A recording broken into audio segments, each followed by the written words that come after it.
Hello everyone, welcome to our channel আমাদের প্রতিদিন। আজকে আপনাদের সাথে হাঁসের মাংসের রান্নার একটা রেসিপি শেয়ার করব। এই যে হাঁসটা এখানে দেখতে পাচ্ছেন, সেটা কিন্তু একদম দেশি। বাজারে একজনের কাছে বলে রাখা হয়েছিল যে যদি দেশি হাঁস পাওয়া যায় তবেই যেন আমাদেরকে বলে। তো সেই ছেলেটা নিজের বাড়ি থেকে এনে আমাদের দিয়েছিল। ভালো করে কেটে পরিষ্কার করে জল ঝরিয়ে নেওয়া হয়েছে।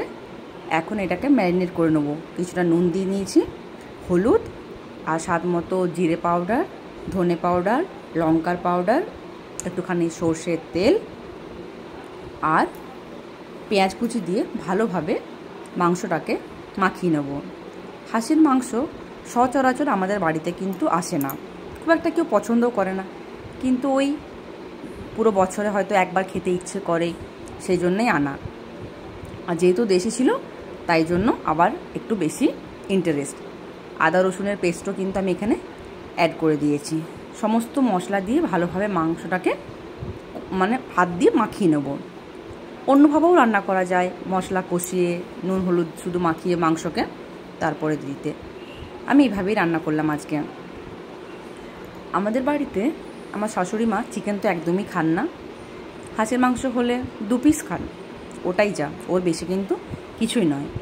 আর আমার বরের আবদার ছিল যে এটাকে কচু দিয়ে খাবে, রান্নাটা হবে, শুধু নয়, বলে কচু দিয়ে নাকি হাঁসের মাংস স্বাদই আলাদা হয়।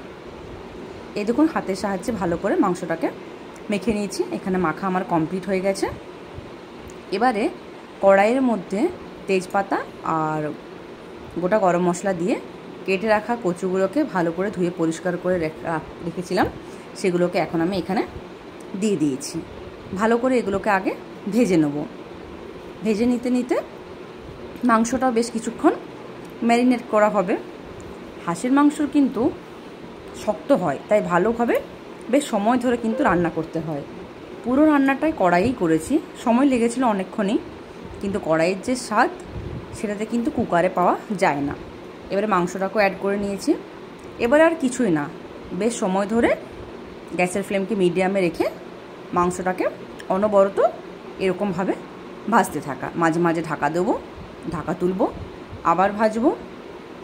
এরকম বাড়িতে এমন অনেক লোকই আছে, আমার বাপের বাড়িতে, যাদের কিন্তু হাঁসের মাংস খুবই পছন্দ।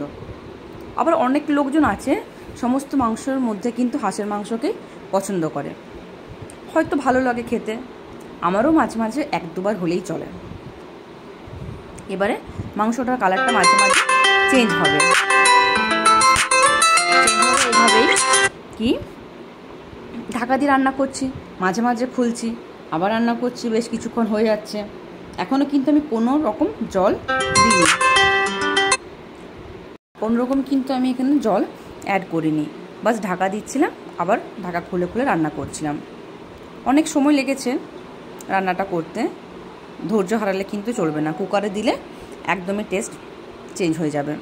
এখন আমি ঢাকা দিয়েছি, আর আমি এখানে জল না অ্যাড করেও দেখুন কতটা জল বেরিয়েছে, অনেকটা, তেলও বেরিয়েছে। মাংসটা তো প্রচুর তেল ছিল, চর্বিও ছিল অনেক, আর মশলাটা থেকে ভালোভাবে গন্ধও বেরিয়েছে। এভাবে রাঁধতে রাঁধতে একদিকে আমি জল গরম করতেও বসিয়েছিলাম। গরম জল এটার মধ্যে অ্যাড করবো, ঠান্ডা জল একদমই দেবো না। হাঁসের মাংস গরম গরম ভাতের সাথে খুব ভালো লাগে খেতে, অনেকে মুড়ি দিয়ে খেতে পছন্দ করে, খায়ও। এবারে আবার ঢাকা দিয়ে দিয়েছি। যখন আমি এটা রান্না করছিলাম, আমার ছেলে বারবার জিজ্ঞাসা করছিল, কী রান্না করছো, এটা তো চিকেন নয়।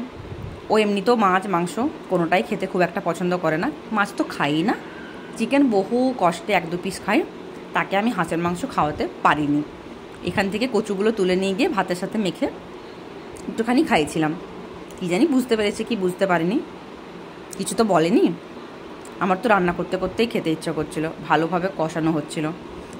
রান্না করার সময় 1-2 পিস আমরা ভাজা মাংস খেয়েছি। এই যে গরম জল আমি অ্যাড করে দিচ্ছি, বেশ খানিকটাই দেবো, তাতে করে মাংসটা ভালোভাবে আরও সেদ্ধ হয়ে যাবে। সেদ্ধ করতে অনেক সময় লাগে, আর ভালোভাবে সেদ্ধ না হলে এই মাংসের কিন্তু কোনো টেস্ট লাগে না। রঙটা তো কী সুন্দর এসেছে, দেখতেই পাচ্ছেন।